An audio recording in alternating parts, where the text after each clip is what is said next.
we are here, ladies and gentlemen, our first adventure together. So, without any delays, let's get started. First things first, a quick introduction to where we are playing. We are playing in an area that is known as Eyujro Rock, and it is part of a little territory in the southern part of the mainland, which is known as Walakamir, ladies and gentlemen. And so, with that knowledge, here we are. Nina,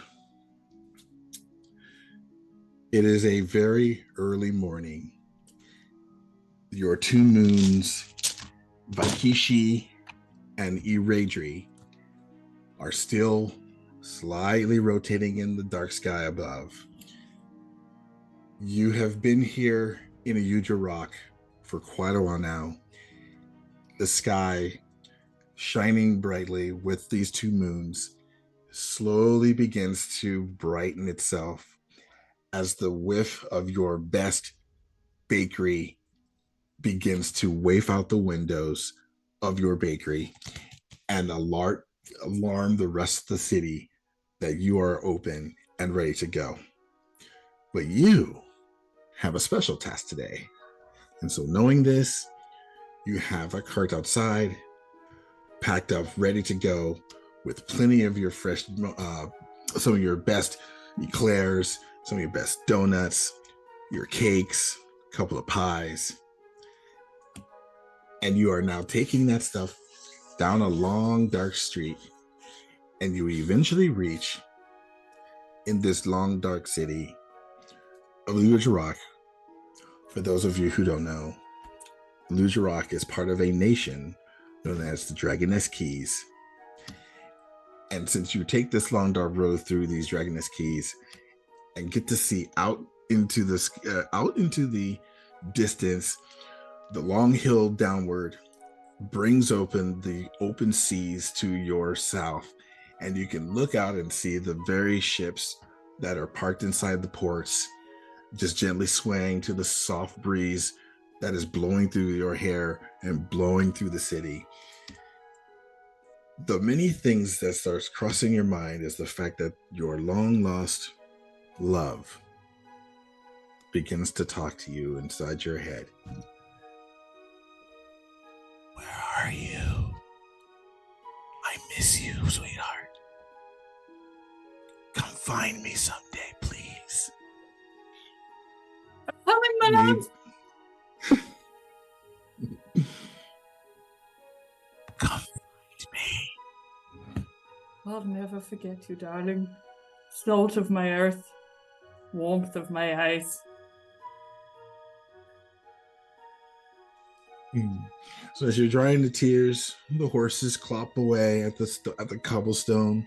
You're passing by the many pieces of the various town that has been built over the old dwarven parts of the city. Some of the buildings looking fairly new, some of the buildings looking very old.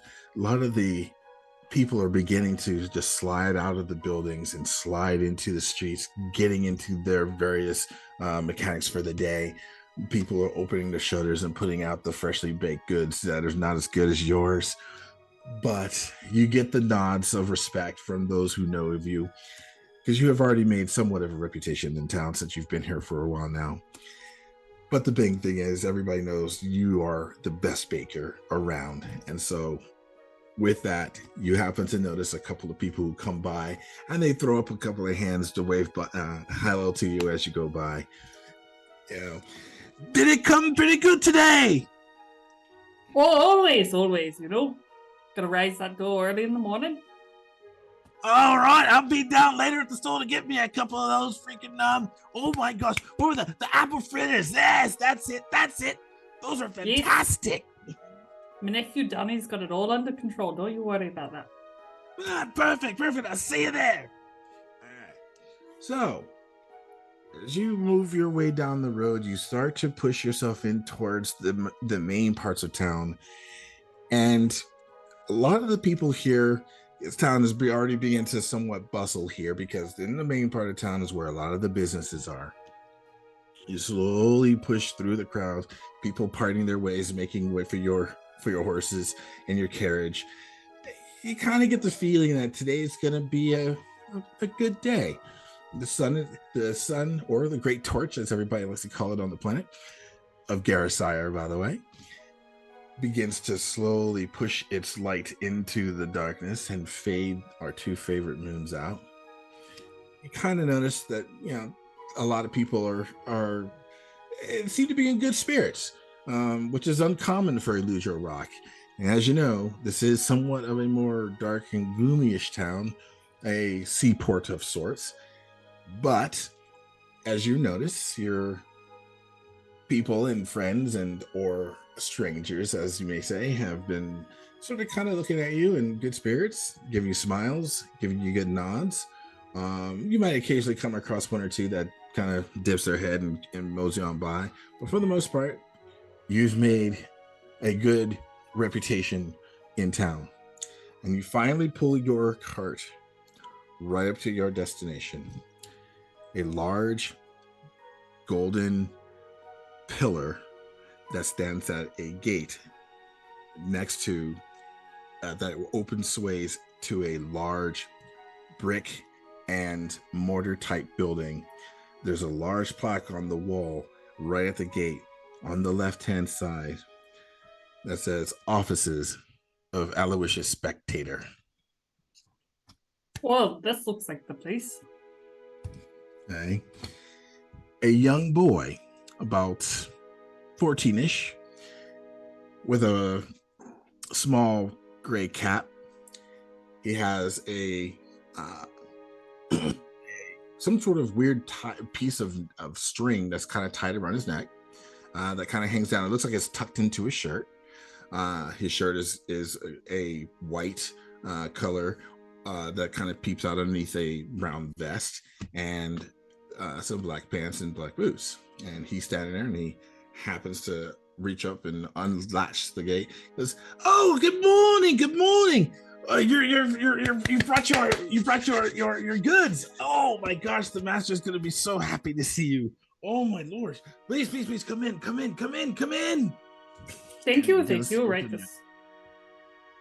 Oh, by the way, do you have any of those is it the one with the cream in the middle, the real long ones? What do you call those? Those eclairs? What do you call those?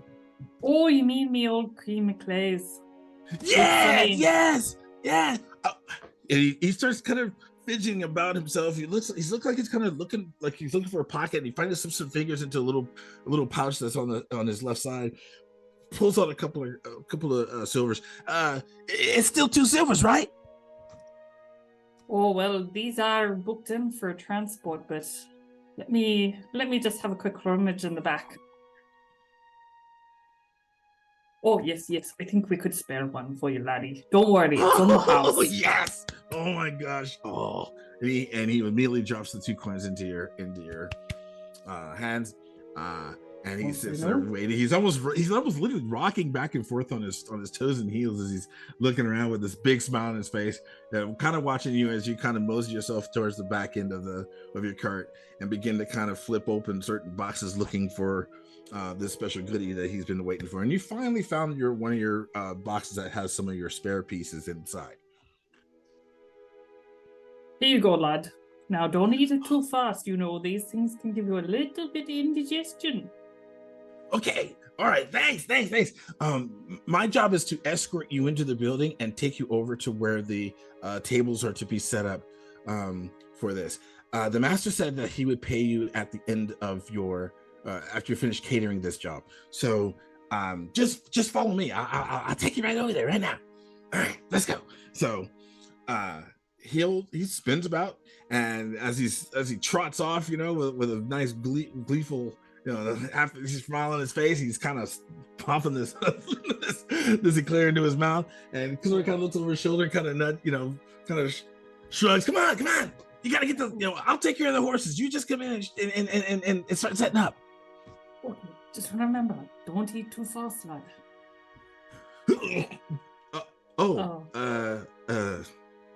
Well, I still got a bite left. Okay. Uh, I'm sorry.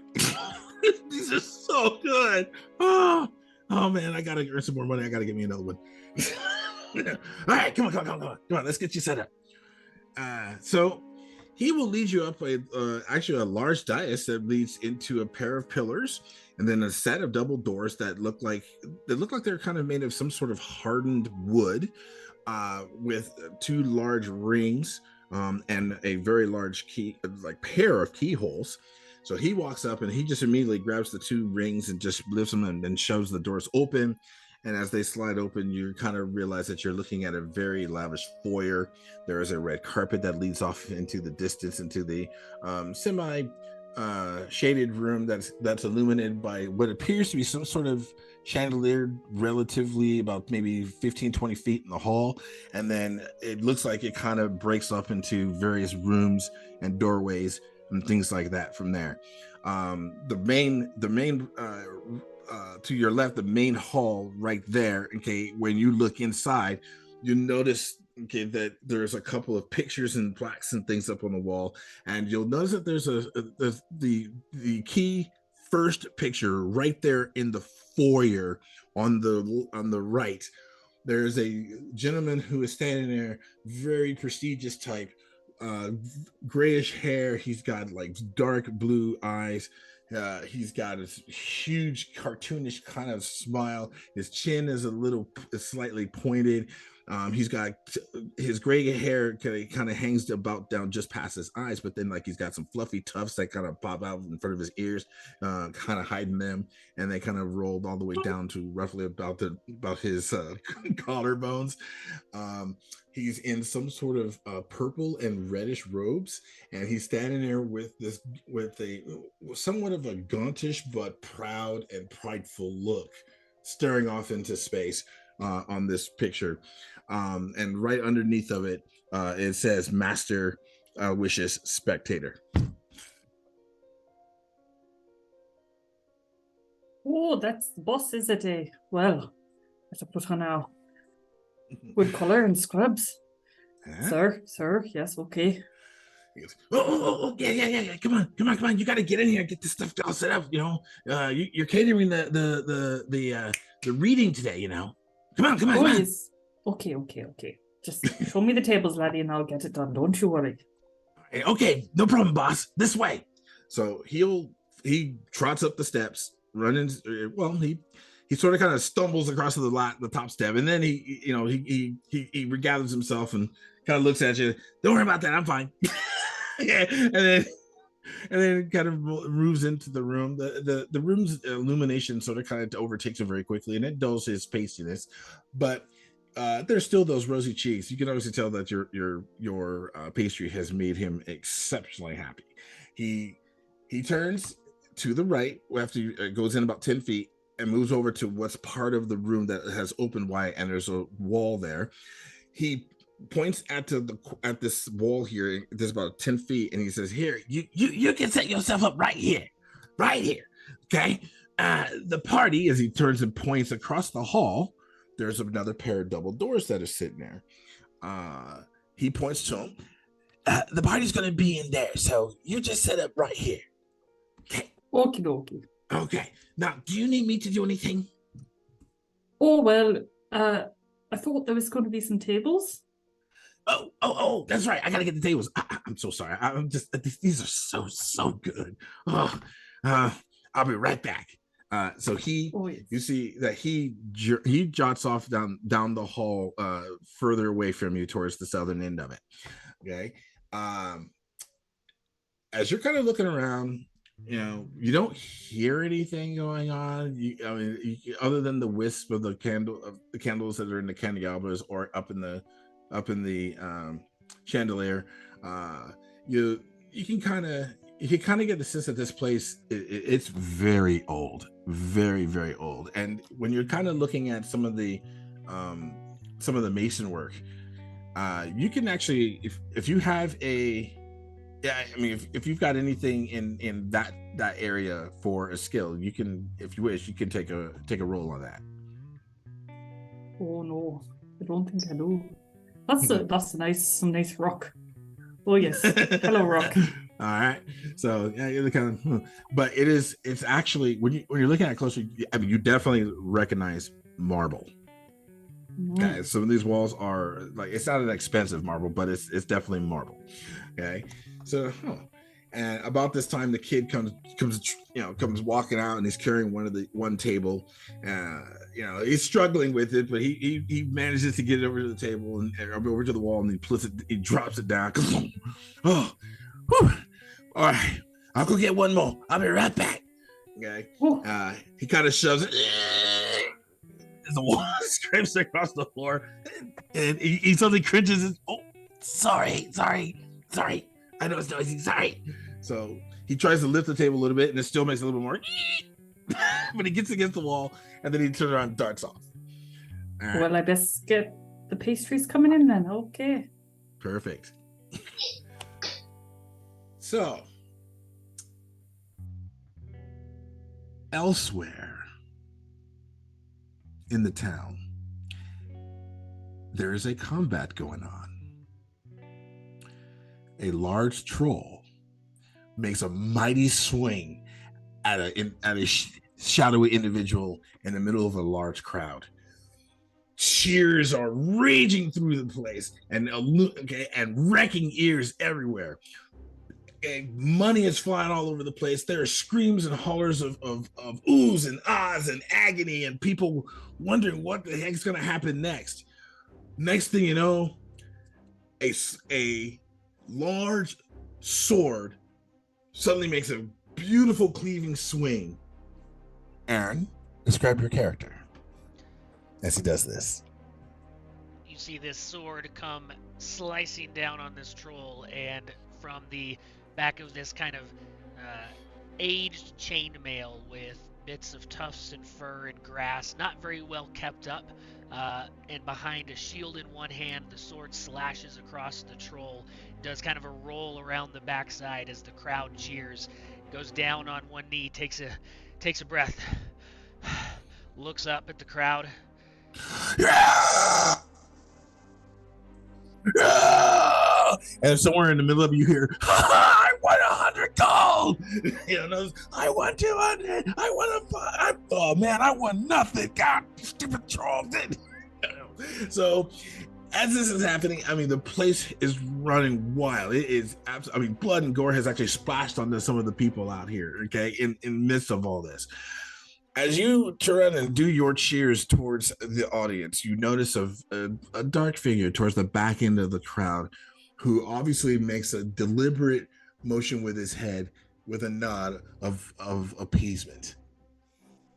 Okay, this long beard, as nods to you again. You'll notice it has a very large, long beard. That of a gray colored type, and he also seems to be wearing some kind of naval hat. I go down to the troll who's wearing the loincloth and clean my sword. That, apart from my armor, is very well kept up and maintained, and I put it back in its sheath, take in the cheers for a moment, then walk towards the exit. Awesome. A lot of the people begin to move over and over towards the side of the fence where they get to wait to watch you coming out of the gate. And as these doors swing open, you hear people just cheering you on. Yeah, Braun, yeah, Braun, yeah, Braun. And I mean, you can't help but swell up your chest and put your chin up, and as you mosey your way through the crowd. You also notice, okay, that people are beginning to not only throw various trinkets and things at your feet, a very common thing for where you're at, but also you notice that a lot of these women and stuff are kind of giving you like wild eyes, and some of them more appeasing eyes, and even a few flirtatious eyes, maybe even a couple of coquettish eyes. But the bottom line is, you push your way through the crowd, and when you get to the area of where this gentleman with the captain's hat is standing, he is sitting there with his black naval coat. He has a very long stem pipe. he's reaching into his coat pocket and he pulls out a little small box and he pops it open very quietly. He doesn't seem to give you any look. Very common for this gentleman, as you know. But he goes ahead and basically just starts to stuff his pipe with this, and then mash down his contents with his thumb. Picks up the pipe and puts it into one side of his mouth, reaches down into another pocket, and I mean the crowd is going wild all the way around you guys, and this guy just seems to be exceptionally subtle and relaxed, as if he doesn't have a care in the world. He pulls out a very tiny makeshift tinderbox, does a couple of weird movements with it. You kind of hear a weird flick noise, and the next thing you know, he's got a little light on some sort of weird looking stick, takes this weird tinderbox thing that you've never seen before, puts it in his pocket, puts it into his pipe, starts to pull in.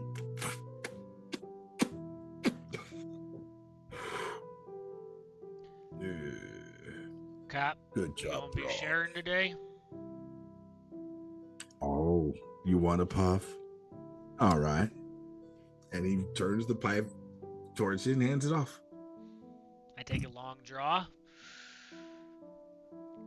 hand it back while I'm holding it, and just slowly let it out. You did a good job today there, son. Nice. Just earning You'll, coin. you'll get your coin. Let's go talk. Lead the way. So he will lead you through the crowd. You can occasionally feel the pats on your back and the shrugs of your shoulders or so. And he will lead you through a couple of doors, makeshift hallway. You're not really sure where you are, how these things work. But as he moves you out into a hallway or so, and then he begins to slowly trudge down this long corridor. And as the cheering and the noise kind of fades away, he took another quick puff of his pipe. I've got something for you, son. And he hands you the pipe, and then he reaches into his coat pocket on his chest. He pulls out some weird-looking envelope that's red. I got this today, and it sounds like this is dated, or this is for you. As he holds it over to you. Here, take this. Take it and take a look at it. Are there any markings or names or anything? The only thing on it is in gold calligraphy. Trim is your name. Braun. Cap, I don't think I know anyone who has the skill to do this fancy writing stuff. Who is this from? That's just it, kid. I don't know. But it showed up yesterday. And of course, you know how things go. We don't talk until game day. Very well.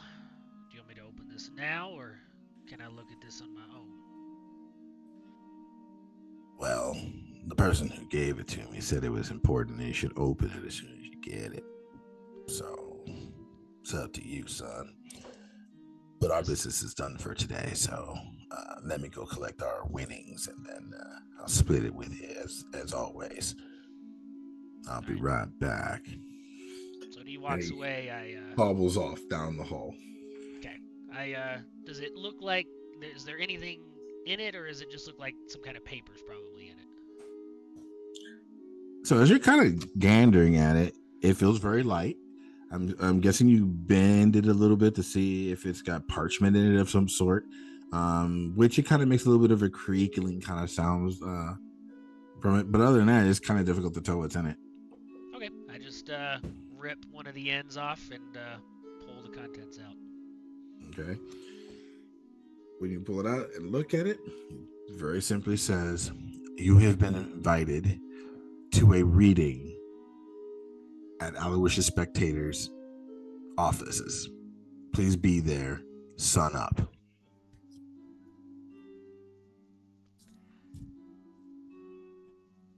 I kind of look around to see if anyone's watching me. There is no one in this hallway. So whatever corridor he took you into, he made sure, as usual, there's no one around, so they don't get to you or jump you or anything else. I have a emblem that I carved out of wood that I keep under my armor, and it's an ankh with a kind of dog cat-like head in it, and I kind of put my hand on it and run my fingers over the rough carving.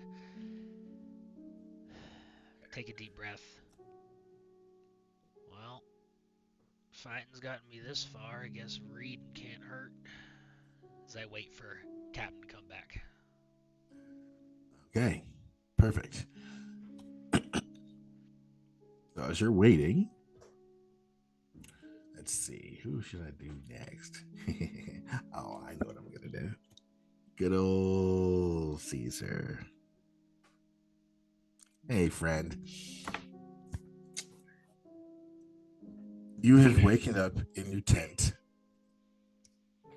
and the very first thing you notice, being down here in the dock area, that it is very, very cool, and it's already bustling. A lot of feet pitter patter past your tent. People are making noises and screaming for ships, or giving directions about picking up something, or any other irregular sounds and stuff that would immediately wake you up and get your attention. So you open up your tent and peek out into the day. Caesar, introduce and describe your character. Right, so as I peek out, my first noticeable picture is my horns. Two, one of them broken. I seem to not pay attention to what is really out there, not look at anyone, just listen and feel the ground underneath me, my white hair bustling in the wind.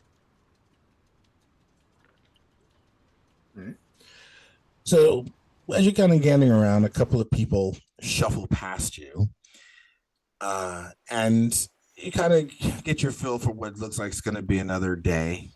And maybe you're starting to think, you know what, maybe I should go ahead and move on from Eyujro. A lot of the luck that you've been looking for just hasn't happened here. So you begin to pull yourself back into the tent when all of a sudden a little bit of a thud from just outside catches your attention. Something soft, something paper-like, but just heavy enough to thwap on the floor or ground right before you. And you spin back around and look down, and there's a red envelope lying on the floor. Right, so as I and can you see also it, notice that there is a golden colored calligraphy on there okay, that says shark. right, so as I don't really see it, I just pat my hands on the ground and feel it and pick up the envelope, feel it in my hands, touch it with my 3 fingers. As you know, you can get the reading on it. It seems to actually have a little bit of a thickness to it, so you can make out the letters, and you recognize your name, of course. Okay. I kind of try to probe around with my leg. I just extend it and I just, if there's anyone here who dropped it or maybe something like that. But as I don't feel anything, I just take the letter and I'm like, excuse me, to the passersby, trying to get someone's attention. Okay. Listening in, you can still hear several patterns of shuffling feet and people pressing by or pushing by. But it doesn't seem to be anybody stopping, even scuffling in regards to their movement, or seemingly taking notice of you. The traffic here is just moving too fast for you, obviously, and you don't hear anybody making a deliberate sound to get your attention. All right, so I decide to turn into the different strategy. I just stand up and I spin on my heel and then I basically stumble upon the random person that just walks by me, just to get an excuse to talk to them and to show them that. Hey! You know, what are you doing? And you've bumped into someone, obviously male. It felt like he might have been taller than you. His hands brushed up against your shoulder. Almost as if he was going, like it felt like he was going to probably try to do some sort of warding of you off himself, but realizing that your eyes are closed, he just, you could tell that he's pulled away. The sensory of your aura around you gets the feeling that you can kind of tell that this person doesn't is trying to be defensive. Well, hey. Why don't you watch? Wait. Oh. Pendejo.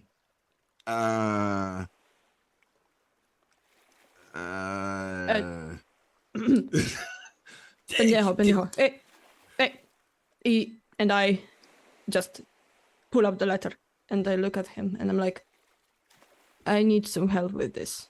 And I wave it in front of his face as I think so, but I just wave it in the other direction. Like, read this for me. And I just hand it to him with a smug face with a smug expression. All right, well, let's see if this guy is a type of person who can read. So, okay, yeah, sure. You need me to read that for you? Is that what you were saying, mate? What? Are you deaf? Huh? And obviously you're blind, right? Just making sure. Okay, here, give me that. So I hand it to you, and I just repose my hands. Kind of looks. Look, I'm kind of busy. Okay, I got to do this real quick. All right. So you can hear the as he tears it open. You can hear this piece of paper being slid out of the envelope. You can hear the unraveling of paper.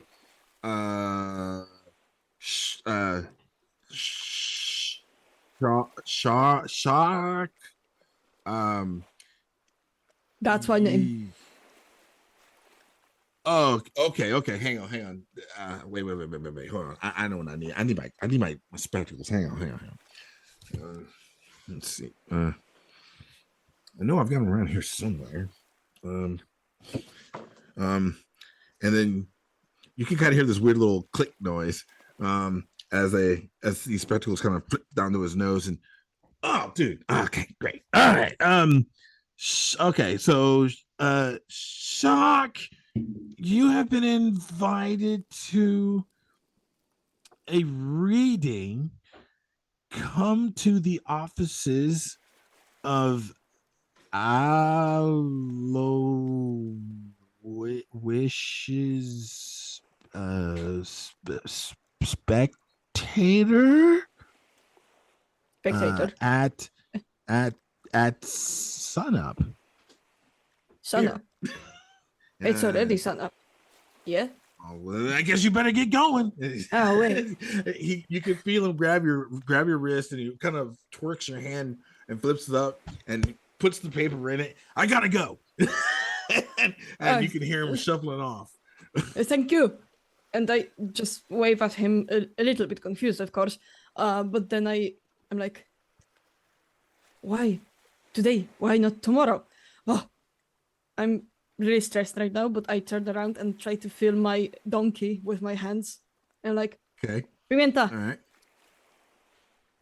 You can kind of hear something clopping off in slightly in the distance, getting closer. Okay. About a second or so there, you can feel the wetness of a nose nudge at your hands. Okay. So I take my hands and I slightly smother her beautiful maw, and then I just grab her by the neck and just saddle her as quickly as I can. And by intuition, I just whisper the address to her ear, and I just kick her side slightly, saying, "Go." Okay, and off she goes. You know where it is.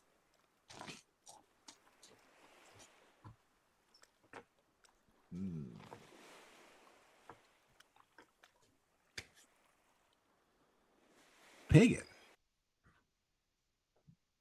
Hi. Hello.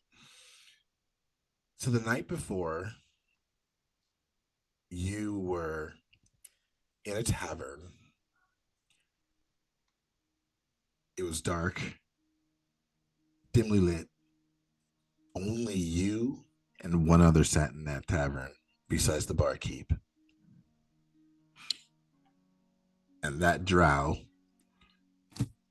leaned out of the darkness, his dark features puffing with a very nasty grin. You know what you need to do today, right? Perhaps you might have to remind me. Why is it that we always go through this? Because I do not go over details.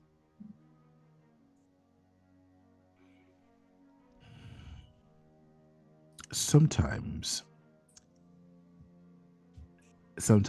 it's necessary. I don't know why they wasted their time training you. God, Cam, you're such a. You know what? Let's just get to the point.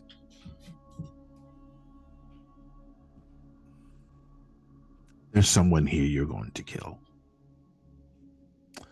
We need it done tonight. And let me give you your directions. And so, out of nowhere, which was difficult to tell where he pulled it from, he opens up his hand and pulls out a red envelope.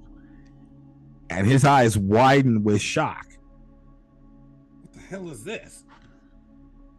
And as you look at it, it says Camille on it.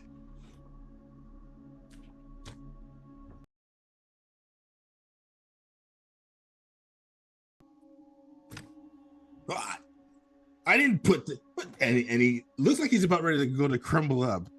What are you gonna do? Stay focused. Finish what you were telling me. So he crumbles it up, and and you see him take it, and he just kind of like goes over to it reaches over to the candle that's sitting on the table, and starts to set it ablaze. Okay, and as it catches on fire, he just kind of drops it into his mug. That's not what I was going to give you. Hang on. So this is what I was going to give you, and he pulls out yet another red envelope with the gold trim of your name on it. What the? Is this some kind of trick you're pulling? You better not be sticking your hands in my pockets. Do what you must.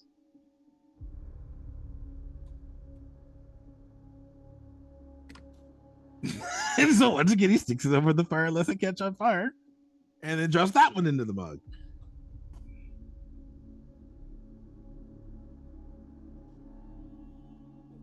I know I have it here somewhere. Here it. Once again, a red envelope with the engraving of your name on it. Camille starts smiling and giving out a little grin. All right, that's it. Here, obviously somebody's trying to get your damn attention. I'll be back. And he just slides out of the chair and moseys on all out of the exit. And you can pay for the drinks too. How uncivilized. So what do you do? There's an envelope sitting on the table there, red, with your name on it, in gold. Well, Camille first puts the envelope in the side pocket of her jacket and tries to go to a less public space to open it. Okay. So you wanted to go outside, or was you looking for something inside the building? Rather inside. Okay. All right. Well, I mean, you're already sort of a dark table, so looking around the room, he put you guys in the most advantageous corner possible, so that your back is to just about everyone else in the room. The only person that might see your back at this point in time would be the barkeep, who's obviously not paying attention to you at this moment in time anyway. He's more or less paying attention to your friend who just walked out the door. Before I go there, I leave what I owe the Tavern Keep on the table, and I open the contents of the letter. You pull it open, and just like everyone else's, it says, Camille, you are invited to a reading at the offices of Aloysius Spectator. Be there at sunup. And of course, your eyes raise up and look towards the door, and as you notice as it's closing that the sun has by now risen. Intriguing.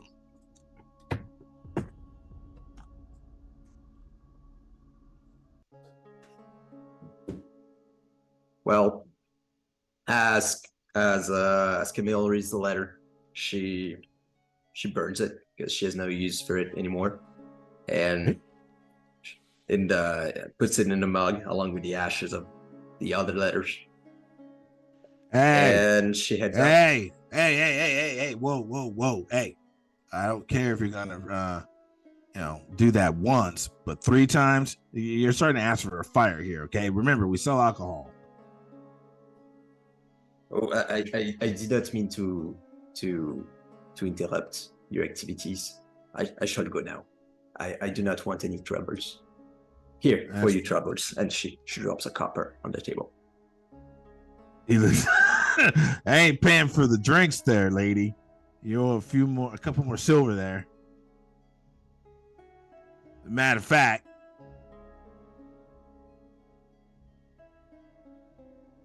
$4 silver. Perhaps 3 should be enough.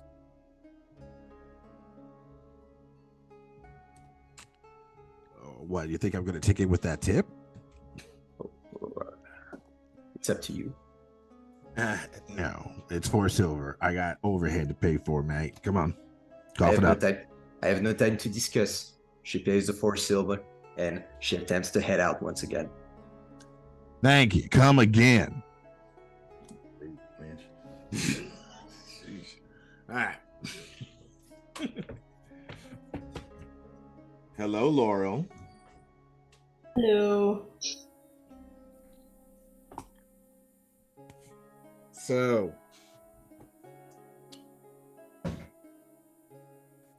you have a rather interesting evening. You realize that the vast majority of your work has paid off. This morning, you have been invited down to the docks. And there you are standing before a very rugged individual, scruffy-faced, eye patch over his left eye, scraggly black hair with smatterings of gray in it. His one good eye is slightly drifting off to his right, missing some of his teeth. One gold tooth. This man looks rough, very, very rough. But Town Guard is standing there with him, holding him, and they all turn to you and go, "Job well done. You caught it." Wow, thank you. I do appreciate that. Who the hell are you? And how the hell did you get me? Oh, all you need to know is that you can call me the Bull, and I got you, son. I don't know where you think you're going anymore.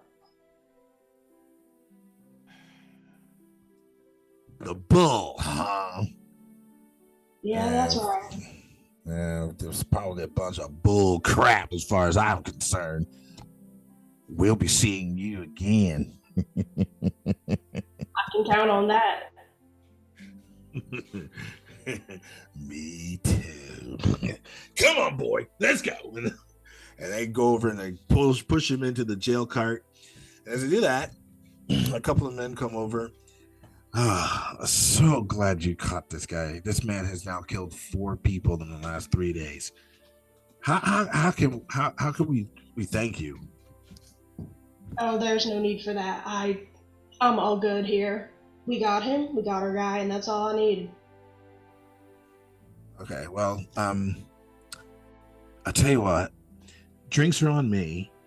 And I will actually I know I was told to give you this, by the way, but I was thinking about inviting you over to a party tonight because we got a bunch of friends and stuff that are going to kind of get together. I kind of figured it might be an opportunity for you to tell the story of like how you solved this crime. What do you think? I mean, I'm not gonna say no to some drinks, so I guess give me that letter, whatever you got in there. Yeah, no problem. Here you go. And so he pulls out this red envelope, okay?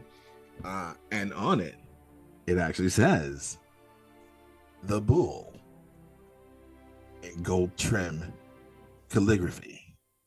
And he hands it to you. Well, this is quite interesting.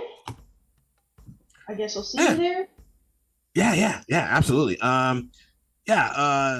can meet us over at the oh my gosh. I'm having a crazy day today. With all this stuff happening, I'm so excited and everything. There's just way too many things happening. Let me get you an actual invitation. I've got one. I'll be right back. So he goes stumbling off. Okay.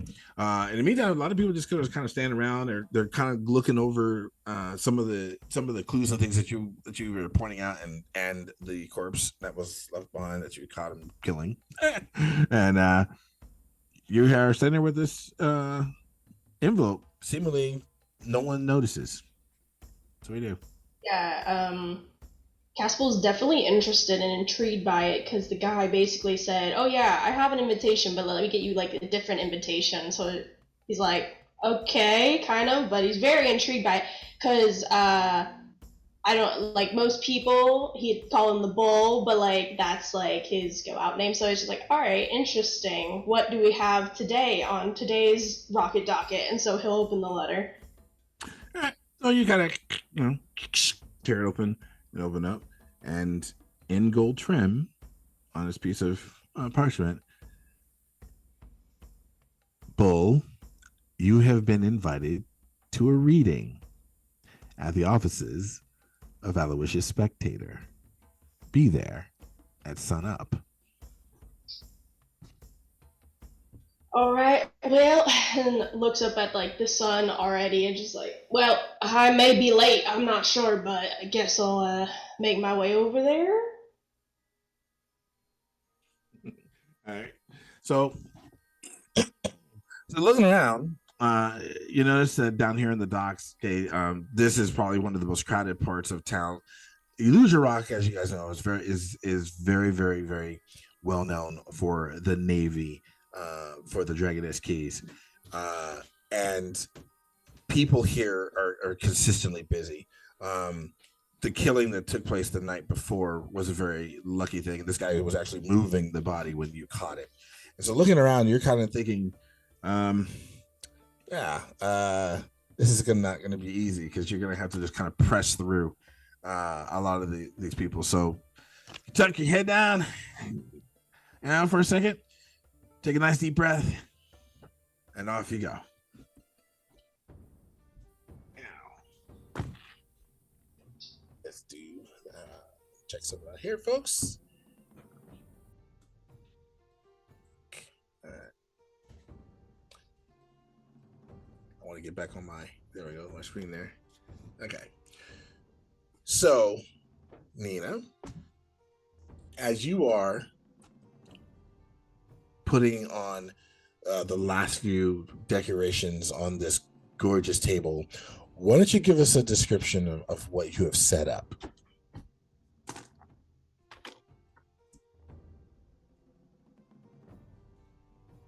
Bowens wants to lean back, cross his arms, look at the tables and go, yes, good spread of colour. Okay, we've got some raspberry red in there. We've got a little bit of greenery from the garnish. We've got a sweet section. Okay, we've got the eclairs. He's going to pull out a little note list and start ticking some things off. Okay, we've got eclairs. We've got the apple turnovers. We've got some of the famous apple pies. Can't go anywhere without those, or there's a riot. Yes. Okay, we've got the pies. We've got the pasties. We've got the half pies, half pasties. Okay. Oh dear. Where's me veggie ones? Oh yes, I better make sure that people know. After all, there's a couple of herbivores in this group, I'm sure. Looking just about done, I think. So the first person that you notice outside, walking up towards this statue that is just beyond the doors and the gate out front, you'll notice a donkey. It just sort of kind of walks up towards the gates. And Caesar, describe your character. Oh, Caesar. And so you noticed a red-skinned and white-haired tiefling with one of his horns broken. He's wearing a cowboy hat with a wind chaser hood underneath. And he's riding that donkey, and he's not looking around. He's staring directly deadpan in the center, and the donkey is looking around instead of him, and he just seems to communicate with it with a series of yes, see. And the donkey is just slowly strolling towards you. Okay. But a second or so, the kid runs right past you, runs down the stairs, almost knocking the table over there. You almost have to jump, but he dashes down the stairs and runs right over to the gate. Oh! You're here! Hey, come on! I'll open the gate for you. Do you want me to take the donkey? As you can hear the gate starting to squeal as he opens it. Okay. I need to put some oil on that. Come on in. So we come in with Pimienta, and I just jump off her and give her a little raps on her nose and just smooch her a little bit on the nose and see you later. Yes, you can take her, but please be gentle. Please. Okay. I got it. Okay. So he'll reach over and he grabs the reins. And I bow to him. He gives you, you can't see it, but he gives you a response back. It's weird. You actually kind of feel it. You could feel the wave of the air when he disturbs it around you. And then he does a couple of tugs on the reins, and your donkey follows him as he struts off towards around the back of the building. As he's walking away, hey, just go on ahead and make yourself comfortable. There's a table on the inside there with some pastries. Just help yourself. Thank you, gracias. And so I stroll on forward, trying to keep a steady walk, trying not to just waver a little bit on the road, but I am doing a pretty good job, I would say. And so when I approach the door, I just touch it and enter the premises. Pretty confused because it's a large building and a large space, but it's not that bad. It's good.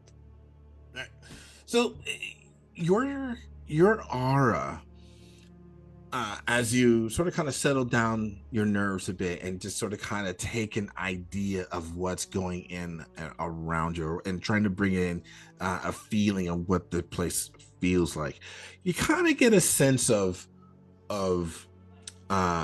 a little bit of warmth. You get a you get a little bit of an idea that there's obviously somebody else here. The first thing that instantly hits your nose is the array of various pastries, and then all of a sudden there's like this little bit of a whiff of some sort of body chemistry that you don't recognize. Someone, as you take a whiff, someone probably shorter than you. Okay. All right. So when I sense that someone is in the room with me, I try to be a little bit careful. I touch the table to walk around it and not to disturb anything. And as I approach the smell, I just look around, but I don't really look around, and I say, hola, amigo, and help myself with one of the eclairs, because they seem pretty cool. Oh, you're going straight to the sweet side, sir. Look, a man of your stature and with a hat like that, I wonder if I might recommend to you one of the spicy bean pastries. Oh, spicy. Oh, I'm fond of spicy. Would you like a That's dollop why of sour cream on that too? Oh, definitely. Okay. Sorry. You are the help? Oh, Yeah. no. Barlow and Applebridge of the famous Barlow and Bakeries, or Applebridge Bakeries. I wish they were on my own, but they're not, you see. Anyway, well, I'm here with catering. I assume you're one of the guests of the Will reading. Yes. Well, you feel a small hand kind of touch you on the waist and then hand a plate up to you, and it's got an eclair on it and a bean pastry with a dollop of sour cream. Okay, so I cross my hands like this and basically shake your hand with my one hand and then grab the pastry with the other. And I do it pretty energetically and I say, it's nice to meet you too. My name is Franco, but please, Shark. And as I say that, I wave my tail just in the air behind me. Oh, Shark, sir. Okay, sir. Lovely to meet you. Lovely to meet you. These are delicious. Imbecile. Oh, that is good. Oh, warms the hearts to hear it too. So, about a second or so later, another young boy, someone different, blondish hair, big green eyes, freckles on his cheeks. You know, he's a little more of a heavier set kid. He walks out. He also has a very similar outfit with the white shirt, the brown vest, the black pants, and black boots. He comes out. His sleeves are obviously much longer than the other kid, but he has his rolled up to pull up to his elbows. And he walks out and he's carrying a tray of tea, okay, and several mugs or tea glasses. And as he walks in, anyone want some tea? I brought tea here. Oh dear, yes, yeah. Cup of tea? No, absolutely. Can I grab one of those? No, sure. How many lumps do you want? Lumps? Well, sorry, what type of tea is it? Black Sea. Black Sea. Oh, actually, I'll pass. More of a dandelion root kind of man. Oh, this is some really good stuff. Everybody drinks this. It's a very good morning waker. Yes. I've been awake for hours. It's hardly my morning. Okay. Well, what about you, sir? And Caesar, you can kind of Shark can kind of feel like the tea heat draw closer as the tea tray kind of moves in your direction. He just does. I'll pass. Tea, not for me. And he shakes his head. Okay, all right. Well, I'm sure the others might like to have some. So I'll just go stand over here. So he will move over to the side, and he just sort of kind of waits at the door.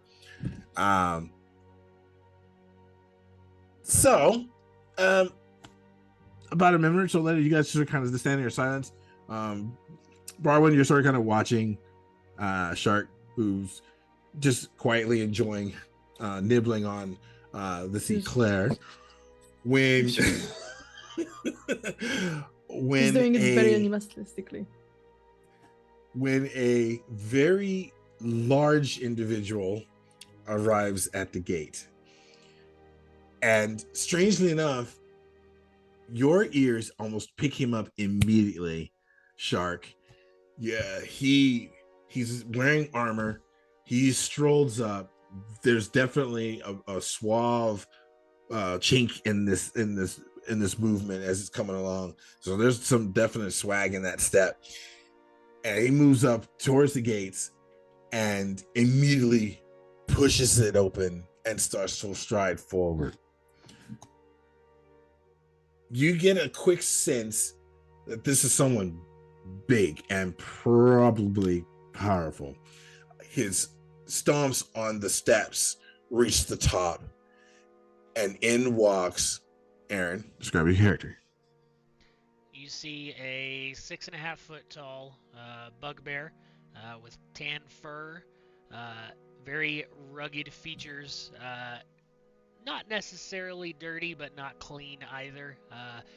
Looks like he might have tried to clean up a little bit, but there's still definitely some tufts of dirt from the arena that's still embedded in the chainmail. I've got my shield on my back, my sword on my hip, and which is a very plain but clean scabbard. And you just see this kind of looking around, like what is going on here kind of look.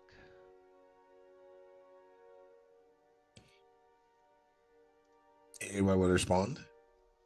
Barwin has already got a plate out and is starting to pile a few bits of food onto it.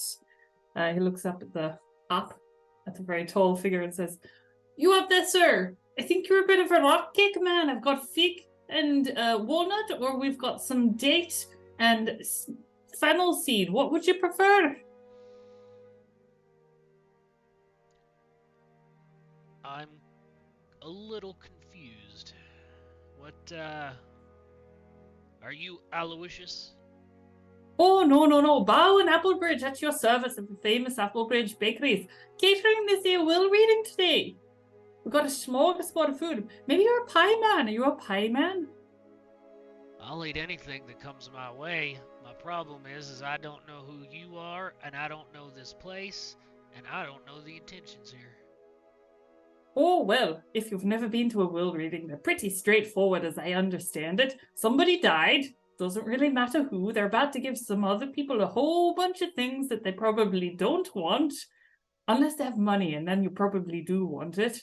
And basically, the magistrate, what's his name, Mr. Spectre, sir? He'll be overseeing, and you'll get some stuff that may or may not be useful to you, and you can probably destroy it if you don't want it or give it away. Not sure why anyone would want to give anything to me. I don't know anybody here, but all right. I'll surprise me. I'll eat what you think is your best.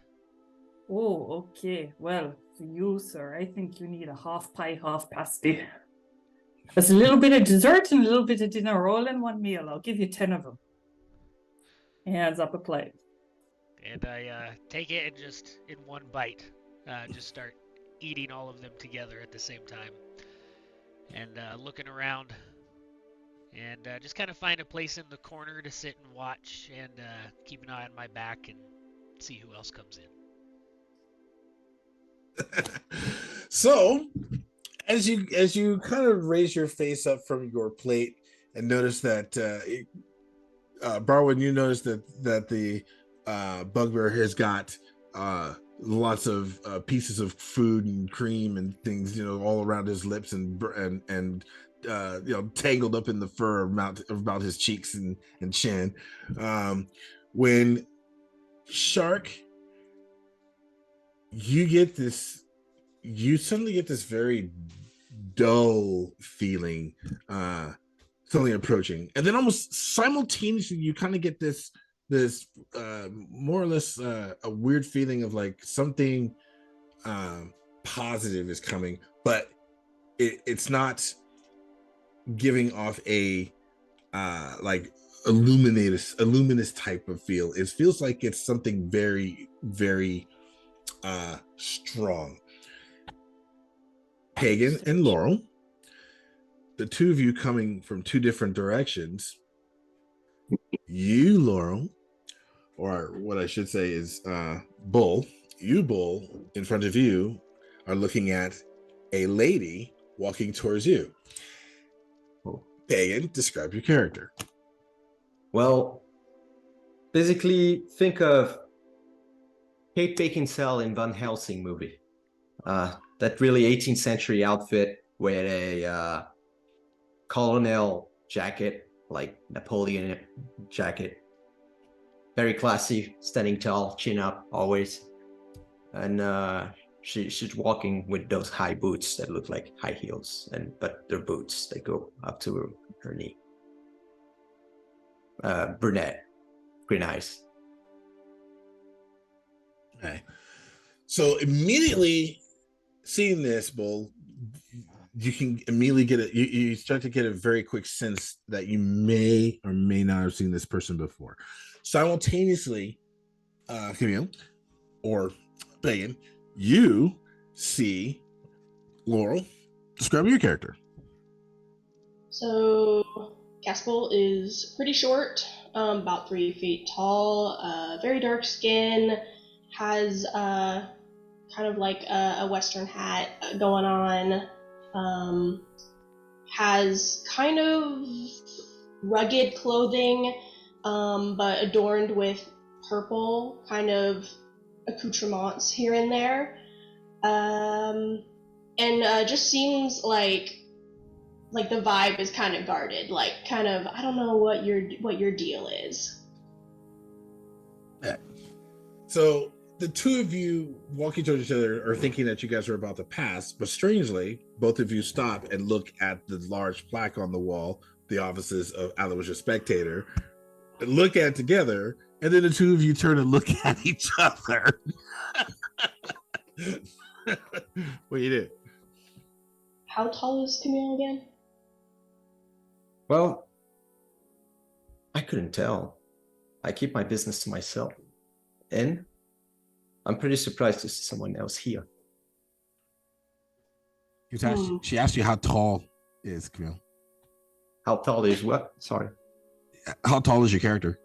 How tall is my character? Oh, sorry. I'd say about 181 centimeters. What about you? For me, I'm so sorry. I don't know centimeters. I don't know American metrics. Love. Okay. It's about my size. Just look at the group picture.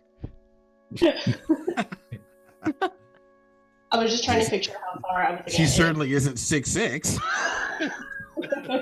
Nope. She's tall. Well, I'm not sure who you are, but I'm surprised to see other people coming here too. What are you doing here exactly? I was invited to a reading, and I got curious. That's a little suspicious. In my own line of work, I've seen things like that, and invitations from multiple people seems to gather my suspicion. So I suspect we should go in and figure out why we were invited for a reading. Rugged boots, callous hands, messy hair. I can tell your line of work involves fighting. Yeah, you may be right, but you also may be wrong. I figure we'll get to know each other, I'm sure. Of course. After you, little man. All right. He goes in. So as you guys are walking to the gates, a young boy comes dashing up to you. He's got some darker hair, blue eyes. You notice that he's wearing a brown vest, black pants, black boots, white shirt, short sleeved, of course. But he wants to, hey! Sorry about that. I'm sorry I'm late. I should have opened the gates for you and everything. But I guess somebody already opened it and left it open. Anyway, just follow me. I'm your host. Let me get you inside to meet everybody else. There's a couple of people here already. And so he kind of turns around and starts trotting up the stairs. And as he gets to the top of the steps, again, he trips over that top step. Oh. He catches himself. Sorry. Just follow me. Come on. So he walks in. and moves over immediately to the side and takes a grip of the door. Now, as he does so, he kind of turns around and ganders across the room. And you this is the first time you've seen this kid. He's not very tall. You guys can kind of estimate he's got to be maybe 10 to 12, maybe. At least that's what he appears in height. But he's giving you guys, he kind of gives you guys a quick over for a second, and then come in. Oh, okay. I guess I'll go with you. You seem to be a little excited. Oh yeah, well absolutely. The boss has got a big reading today. Said something about people getting a lot of money today. So I guess it must be you. And then he points at Camille and her and turns around and look. He makes a gesture towards the bugbear, him and then he points at the devil and goes, well, I don't mean devil but per se, but you get the gist. and that one too. So yeah, just come on in. Just come on in. Camille stays silent and follows. Boy, right, so you're you guys as walk excited as a blink dog on a freshly killed rock. I think you need to bring it down a tone or two. Oh, it's a big day. Come on. Well, then we Look get all these started. fresh. Big day. Well, it's all these fresh goods and stuff over here. Have you tried the eclairs? Oh man, I mean, you gotta try the eclairs. You gotta try them. They're so good. Perfect. They cost like 2 silver, but man, oh my god, they're good. Oh my gosh. Hey, Barwin, can he have one of those eclairs? Oh, well, yes, everyone can have anything really that they want. Oh, well, that doesn't kill me though. Okay. Anyway, I'll get to you if there's any leftovers later on after all this. Can I get a couple? Maybe. Oh, you are awesome. All right, folks. The master will be opening those doors as he turns and points over to the pair of double doors that you guys noticed on the to your guys' left on the opposite side of the room. He'll open those doors and invite you in when he's ready. Okay. I gotta go. I gotta get some dishes and things ready and go take care of that donkey. See you guys later. Okay. So he constantly walks off and disappears. So 5 strangers standing in the middle of a hallway, just sort of kind of looking at each other. You're going to have to forgive me, but I don't think I know any of you. How are we all invited to this thing? Hey, how are we connected? As I sniff each and every one of you from the distance. Oh, well, I mean, I work for Barwin Applebridge Bakers. Not sure if I've mentioned that yet, actually. Big family of bakers. We're here catering this year. Will reading, and I guess all 4 of you are beneficiaries. Do you So, know if who you... is giving this stuff away? Oh, well, I've been contracted by Mr. Spectre, the magistrate of this here city. That's my dad. As you guys, oh, yes, there's tea. This boy has some voice. You guys kind of turn around and look, and oh no, I didn't say that. He did, and he kind of points down the hall. As you guys, all eyes turn and look down this elongated hall, and a door is closing, and you'll notice that a blue-robed individual has stepped out into the hall. You also notice that he's not as tall as the bugbear, but he's definitely tall, exceptionally slender, or very lithe. He's got there's all kinds of weird rings and things across his fingers. You'll notice that he's got several different colored bracelets. Some of them jeweled, some of them not, some of them half jeweled, some of them strings, and then weird shapes and things upon them. He has a you also notice that he's wearing a handkerchief that's tied around his neck, and as he's walking down the hall towards you guys, it almost seems like there isn't any movement underneath this long robes that he has, but the feet just barely sticks out from underneath him. So you can tell that he's walking if it wasn't for that. But when he gets a little bit closer, and you're taking a much closer look, this individual looks like a young man, roughly in his late 30s. He's got blonde and black hair. Like the looks like the roots are blondish, but then the hair actually kind of goes kind of more black as it trims or goes further back into its towards the ends, and they don't look like that would be unnatural. It almost seems like it's something normal. You'll notice that he has very deep purple eyes. Okay, and as he walks in, he says, so welcome to the offices of Aloysius Spectator. Thank you. I am his son, Abacus Spectator, and these are my offices. Shall we step right in? And he opens up the doors with a simple wave. And then he turns and starts to stroll into what you guys can see as an office with a single desk, 5 chairs, and a chair behind the desk. There's literally nothing else in the room except 4 bare walls. And he strolls right in and gestures behind him. Come. The 4 of you. Okay. I stride confidently behind him. Okay. And he will gesture to the chairs. Please, take a seat. Take a seat. I slowly, hesitantly come in and take a seat. He will walk around the desk watching all of you. Each of you take a seat. So. Sorry, Mr. Abacus, sir. I'm assuming I'm just going to wait out here in the hallway with the food, yeah? So when you say that, he looks at you and goes, that's fine. That's fine. That's just fine.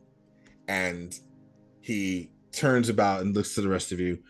So, allow me. And he reaches down and you can hear a desk slide open behind the desk there, or some sort of drawer. He pulls out what appears to be some weird thick book. He puts it down on there. He opens it up, flips over a couple of pages.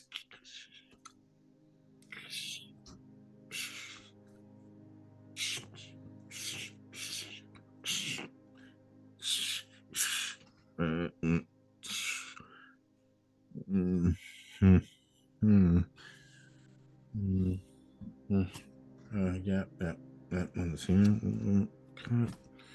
you see him reach over and almost appearing out of nowhere. You can't even tell where it came from. There was no waft of energy or anything. Caesar, I would like for you to make a wisdom check for me, please. A wisdom check, okay. Wait, let me just grab my dice. Wisdom. First check on the show. Let's go. Let's hope it's not good, not bad. It's 15 plus 2. It's 17. Okay, so you know how the fabric or the weave of magic typically has some sort of residue, and even with your senses, there's some means that you can tell something like that took place. The funniest thing is you didn't feel anything like that, and you don't even you don't have any whiff of anything like that, but all of a sudden you smell ink. And he pulls out the quill right out of the ink jar and he goes in and he starts to write into the book. And as he does that, he looks up and goes, so are all of you ready to play the game? Okay. I'm sorry, That's what? correct. That is correct. Oh, by the way, Barwin. Yes. He lifts up the book and he turns it around. It appears that your name is in this book too. Please come inside and have a seat. This last chair is for you. Oh, well. What's going on? Oh well, you know, I'm always up for a party, eh? Okay. You can leave the Baron patients turns behind, into friend. Baron wanders into the room, takes a seat As next soon as to. you walk in, the doors just slowly close behind you on their own. Oh, okay. Mm-hmm. None of you guys can hear anything from outside of the city. As soon as the doors slam shut, no sound other than the breathing in the air from each of you, the jingling of anybody's movements, the jingling of your weapons and stuff, the slight creaking of bones, okay, as people are kind of stretching and wondering, what's happening next. Caesar, your senses is kicking in hard. Okay, you can definitely tell people in the room are getting a little tense. There seems to be some sort of just a sudden change in the atmosphere. It almost feels like the whole room moved, and yet you didn't feel anything. What He kind looks of to game all of are you. we gonna be playing here? I am You not see him taking take this.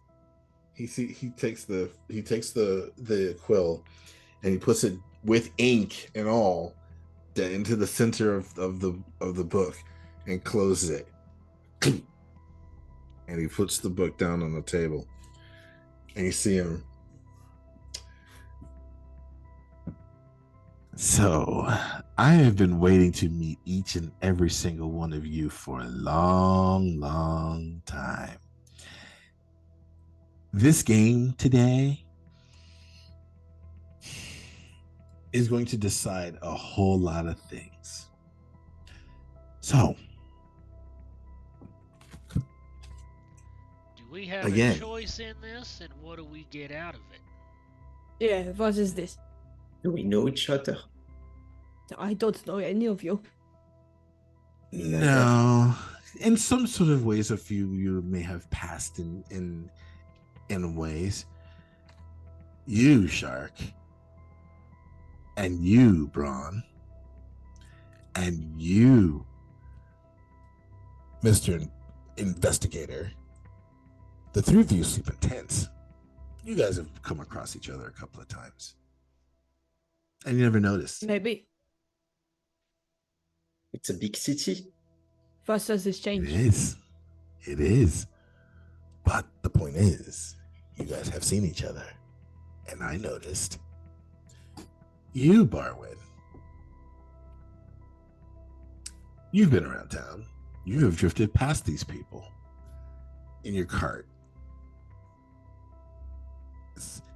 I know it happens. And it's easy for you to just, not notice a lot of people because of the things that's going on with your mindset. We know who you're looking for. What do you know? Well, we'll get to that shortly. Now, as he immediately points over at Camille, and you, very specifically you are the interesting one. Why For so? what you've got to do,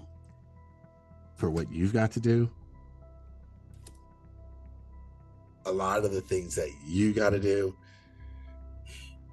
I realized that it's probably in my best interest to take a much closer look.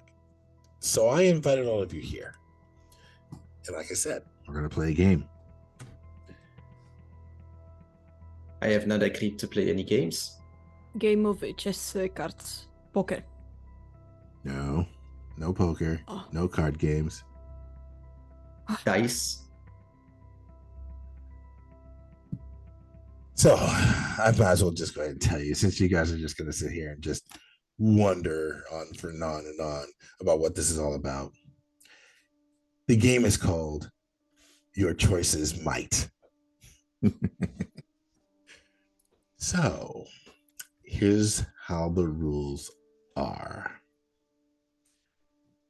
I'm going to have you decide and or guess some certain little wagers in regards to your personal abilities.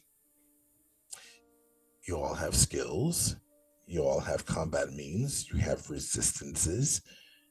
You have a variant of things that all of you can do. You're going to basically wager some of those things in a positive way and or in a negative way. And then you're going to submit to doing some tasks. And based upon those tasks, they're going to be affected based upon what situation you're involved with regards to those abilities. I want Here's this an to be known. example. I am not going to hurt people. I hurt monsters, and I protect those that are innocent. So whatever tasks you have lined up for us, I do have boundaries. So it's mercenary work, yes? So I have no care whether you have limitations in regards to your morality or not. That has no bearings here as far as I'm concerned. If you're going to have any worries in regards to those things, you might want to talk to the people that you're going to be working with regards to the game. Because the 5 of you are one team. And what do we get if we win? Now I'm interested. Money. A better future. Camille Sorry. Camille stands up. She puts the back of the chair in front of her and she starts to lean in. Well, she seems more attentive. There's things that each and every single one of you all want. Of course. We all know this. And these tenets, so to speak, is a fantastic way to see if you are deserving of the things that you want. Oh, I get it now. I got to earn my love back. Okay, I'm on board. Can we ask who our employer is? He speaks, right? Oh, no. It's not my dad. It's me. And you're not employed. This is a game. And I'm your host. We are your and like slaves? I said, no. I don't own any slaves. Although I do have some help. As he kind of leans back, you guys will notice 6 variant females just sort of kind of emerge from the darkness behind him. You can't really tell if they appeared through the wall. You can't really tell if they just were standing there. They just sort of kind of appear. And like I said, there's 6. You'll notice one is some sort of drow. You'll notice another one is a tiefling. You'll notice one is a oh, I'm sorry, guys. Normally, I can just call this stuff off the top of my head, but I guess we're all tired from work today. Oh my gosh. So let's see. The drow, the tiefling. There's one that is a Yanti. There's one that is a this one of them is weird. There's some sort of feathers on the shoulders and really long blonde hair. You would almost think it might be an Asimar, but you're kind of getting the feeling that it's not like that. And there's also a scaly individual, but not Yanti, and it's difficult to tell exactly what she is. But all of these are female, and they are all very scantily clad. They have these very alluring dresses on. According to their skin tones, their dresses almost match that. They are adorned with variants of jewelry. You'll notice that all of them have beautiful smiles. Their teeth are perfect. They have beautiful colored nails. Their hair is perfectly done up if they have any. I mean, these women are exceptional across the board. Okay. Caesar, specifically, since you can't see them, the immediate waif of variant perfumes and oils immediately catch your attention. And they're not strong. That's the strange part about it. It's not strong. It's not overbearing. It's just enough to give you the hint they're there. Okay. Now, since you have a sense of smell, would you like to make a perception roll? Perception. Okay. So I'm just gonna pull up my card. Hold up. That's 11 plus 4. That's 15. 15. Okay. 15. So the last one, the very last one that walks out. Okay, because I described 5. The very last one that walks out. Okay. This one, there's no odor to it. To her. In fact, you know something's there, but you get the sense like there's something weird about it. Okay. The rest of you are looking at a very dark-skinned tabaxi. Dark-furred. How many are they again? Dark-furred. That's true. Dark-furred. Well, it'd be dark-skinned too, because like you gotta remember There's this six, for the first six time. of That's them, covered. I think. Yeah, there's still 6. Okay. And all of these ladies just come out and stand behind Alabaster. And they all just take, these their hands on the hips, almost like they're looking to just present themselves, and that's about it. He goes, "This is my help. Their names don't mean anything for now, but as time will progress, you'll get to meet them. They will show you things. So today, right here and now, we get to do the first task. Are you ready?" No. Doesn't matter if we said no. I guess not. Once those doors lock, everybody plays the game. I'm in. Let's go. I stand up, All right. draw my shield and sword. Let's do it. I just pull up my hat on my eyes. Braun, sit down. You don't have to stand up right now. This isn't the moment. There's no need for combat at this moment in time. One of your tenants will eventually get to something like that. But this is the first part. So, out of game, ladies and gentlemen, here's what you're going to do.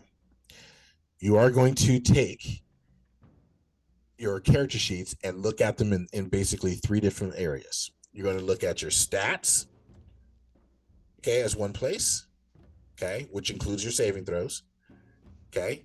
Then in the middle, so actually what I should say is your stats is going to include your saving throws and your skills. Then you're going to look at the middle of your character sheet, okay, and consider your combat scenarios, okay, anything like have to do with hitting, missing, your armor class, all that other good stuff, okay, everything of that sort, okay. And then you're going to look at your third part of your character sheet, and you're going to pick or look at those as your features and things like that. Any one of those 3, you get to choose. You have to choose only one of how it's going to be affected. Okay. So bear that in mind. That'll be the first step, and you have to pick that first. Okay. On a piece of paper, you're going to write that down. Okay. So we're just picking one of those things, we don't know what is going to happen with it? You will in just a second. I'm going to roll for it. Okay. Okay. Then what's going to happen, okay, is I am going to roll a d20. Okay. I'm going to block that roll. You'll see the d20 roll, but since you guys can't see it very well, you know, I don't think I have to worry about it. But the bottom line is I'm going to roll this d20. Now, I'm going to go ahead and cover it because it's, you know, somebody over there could zoom in and be able to help with their cameras and stuff. We don't want that. But the gist of it is I'm going to roll a d20 and it's going to stop on whatever number it rolls. You guys are then going to take your arrow cards and you're going to choose either up, which is red. I'm sorry, down, which is red, or up, which is green. Okay. And you're going to guess within a D4 roll, okay, of what I rolled. Okay.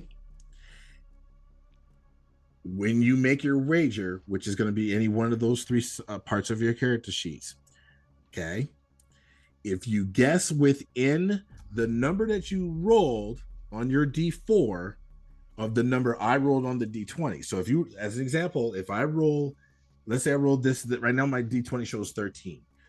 You roll a D4, you get a 1. So you guess dead on the number as 13, or you guess either 14 up, or you guess 12 down. Okay. Either way. Okay. But it has to match the arrow. This is why it's going to be harder. Okay. If you guess within it and you're correct with regards to your arrow, you gain advantages on the rolls that apply to the section of your character sheet you wagered. Ooh. If you guess otherwise, you get disadvantage on all your rolls. Oh no. Okay? No good. Through the entire tenet. Do you understand? Yeah. Okay? And that's through the entire thing. So if you're in a situation where you chose your stats, you know, it can get risky. Okay. You say, all right, I'm going with the stats. That means your saving throws and any stat checks and your skill checks could either be at advantage or disadvantage. If you chose the middle part, okay. Oh, wait, I'm sorry. If you chose the stats, it's going to be your saving throws and your, because your hit stuff is in the middle. So if you choose the middle with your, armor class and things like that, you'll get a bump in your armor class, or you might get a negative in your armor class, and all your attacks might be bonused or negative at disadvantage or advantage, not the augmentation of the stats. And then the same thing, if you guys everybody has features and things. So when you're using those features, they're either going to be used in a positive way where you might get a stat bump in it, like an extra die, or advantage in it depending on what it does, or in some cases you might get to roll 2 dice for it, whatever. Okay, that applies. Or the flip opposite, disadvantage. If it's something that causes a saving throw for other features or something like that, they might get it as an advantage to them or a disadvantage based upon how your outcome comes up. So it's real simple. Just remember, divide it by 3. Okay. Does that make sense to everybody? We were to go over one last time to summarize. So just with the arrows part, I think it's the most complicated. Like we roll d4, and whichever we roll, we have to guess the number. Either, for example, if I roll 3, either 3 up from your number or 3 down from a number, depending on the arrow, right? That's correct. Okay. Because you're going to pick your arrow first. So first you're going to pick your section, then you're going to pick then after I roll, I'm going to cover it up so you can't see it. Okay. Sure. And then you guys can go, okay, I'm going to go up, and I rolled 4. So my guess is blah. Now here's the one last part. each person cannot guess the same number. Okay, so that's why the D4 comes in important, so that everybody doesn't pick the same number, and everybody decides, oh, we'll all just go average, that average thing. That's out too. So, okay, so first game, ladies and gentlemen. Let's do this. What is everybody wagering? You have 1 minute to decide. Maybe we shall discuss to find a better solution. Ah. I'm Me wagering actions. my stats, My stats. skills. Going with feats. I think I'm gonna do combat. It was almost up. Yeah, I'm combat actions. Oh, I Okay. wrote down. It's not visible. That's Shift. perfect. That's stats. perfect. It's stats. Yeah. Okay. That's That's perfect. Now, so this is the last rule to the whole thing. I was going to go ahead. I was going to hold it back for the surprise, but here's the point. Let's say a situation comes up where you don't decide and time runs out. It's either way across the board based upon what you decide. Okay. So that could be pretty bad. Okay. All right. So you guys want to roll your D4s now? Yep. Okay, go ahead. Ooh, good roll. That's a 3. Ooh, 1. 3. Would you? Okay. Nina? Great. 3, that's right. Okay. All right. It's blurring it. Oh my god. Okay. You can see me rolling, guys.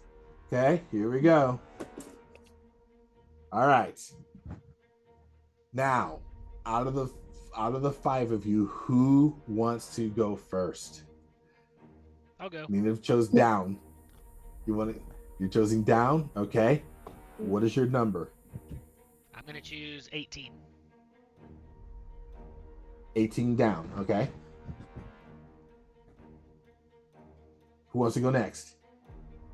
Marwin chooses 12. Okay. 12 down. Okay. Megan?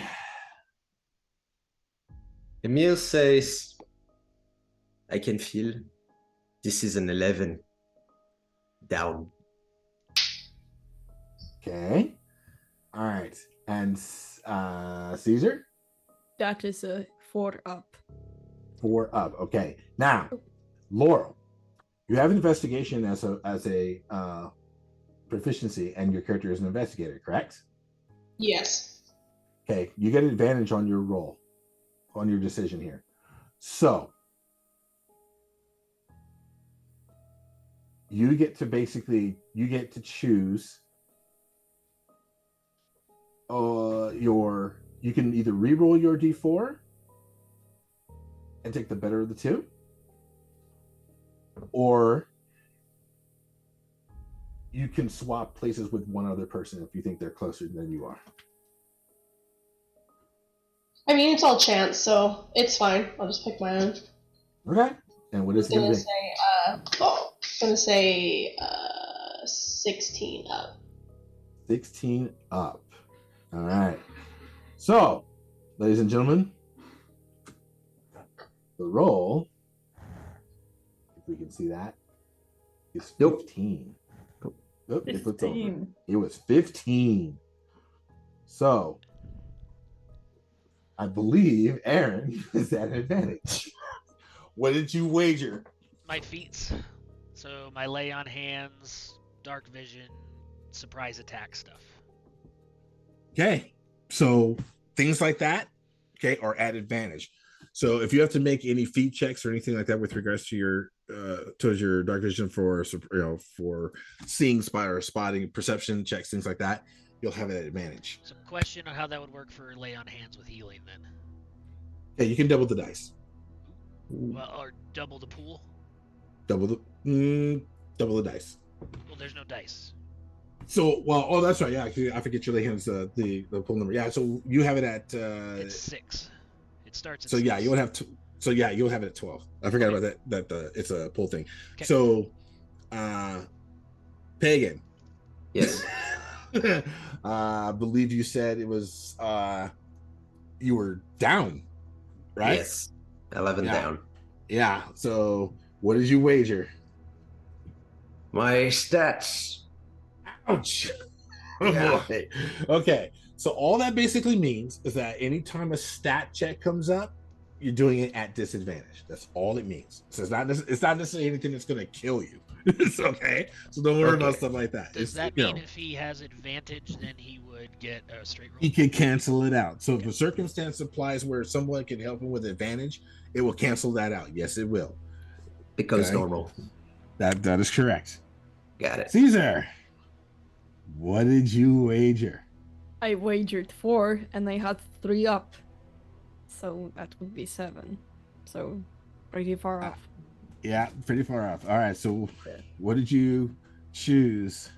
Oh, the stats too. Your stats? Okay, so you're at disadvantage. Yeah, I have a question about the stats. So when because you said that the attacks are a separate category in that matter, but when you roll for an attack, for example, with using dexterity, you also it also matters, or like it's different. Okay. No, stat checks is going to be things like, if you have to, if I say, I'm going to think like you want to make a lift, you got to roll a strength check. All right. You know what I mean? It's some things along those categories. We're not gonna mess with that category. They're two separate categories on the character sheet. Yeah. So I want to make sure that they're separate so that it doesn't, totally disadvantage a character, because that's too unfair. You know what I mean? So you're good. Nina. I had a window of 3, and I said 12 down, so I think I'm just within 15. So 12, you said 12 down, so 12, 11, 10. Oh, okay. I misunderstood how this game worked. So it has to, you would have had to be from going up to catch the 15. The 15 has to be within the number. I thought it was like from your number down. Anyway, that's all right. Okay, so I failed. Okay. All right. So what did you wager? Actions. All right. So all of your actions are going to be at disadvantage. Okay. So is that everyone? Laurel, I think you're the last one, right? Yeah, I did 16 up. I had like 2 on my D4 roll. And you had a 2 on your B4 roll, and you said 16 up. So 16, 17, 18. So it's not within 2 of the 15. So imagine that, that's my number, and because you're 3 away. So yeah, you didn't get within 2. I did not understand the math either. So it's tricky. I know what you mean, but it's quite all right. So, what did you wager on? The combats in action. So whatever. All right. So those are going to be disadvantage. Now, he looks over you guys. Interesting. So, Braun, you're the lucky one today, huh? How nice. How very, very nice. Your very first tenant, ladies and gentlemen. You're going to go to a grave site. A lonely, mere grave site. The rule is one of you has to get on that grave and dance on it. And you got to do it for a full minute. Well, that just seems a little disrespectful. Doesn't it? The question is, whose grave are you dancing on? And who's going to be the one doing it? Me? What do I get? I get to watch and enjoy. What do you guys get? Well, you get some money. you get an opportunity to play the game and continue. For That's what you get. disrespecting graves. Money. And maybe something to help you get closer to what you want. So, are you ready? Let's do it. Oh, take it away, Tex. You guys will notice the scaly lady walks forward, and as she's walking forward towards you guys, her movements are almost slink-like, but in a odd, seductive way. Her eyes just sort of kind of narrow in, and she sort of kind of gestures. And as she does so, you notice that her tongue is slightly elongated, but she basically is able to mouth out to you all, right this way. And she points off to what appears to be some dark void. And you guys begin to walk through this void.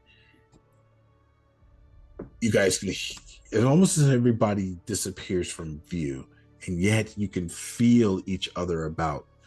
You can hear the clumps and the steps of the various shoes, and I believe barefoot from one of you, isn't it? I think it's you, Braun, isn't it? Or do you wear boots? I would have boots on. Kind of get some rocks in my feet in the arena. All right. You also can hear the clickety-clack of the heels from the individual in the tall boots. And then the quick shuffling of one of the short persons in the front. And eventually, you find yourselves standing before two large pillars and a walled view that appears into a dark, grassy, mossy area. And out in the center of it is a grave.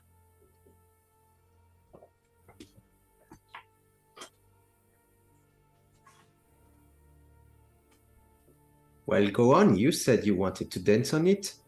I'm watching. Oh look, I just don't think I could. Look, I know what I want, but I don't think I'd get it by dancing on a grave. Doesn't seem right. This feels very wrong. We don't know how much he's paying us to do these strange acts. Look, I'm not here for money. I don't want money. I got money. Don't need anything else in my life. Just one thing. And dancing on a grave ain't gonna get it for me. To be honest, when I first saw you, I thought you poisoned the pastries to get something out of this. What? Poison pastries? How dare you, lady, sir, lady, madam, I would never. Understood. Take pride in my work. I bet you do too. And I'll thank you not to insult me again like that.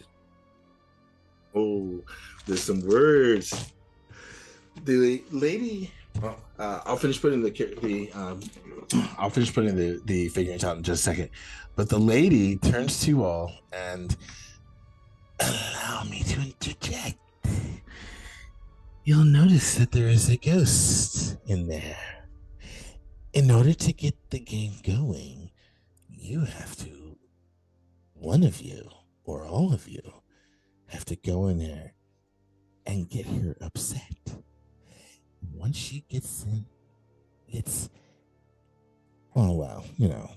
angry, then the games will begin.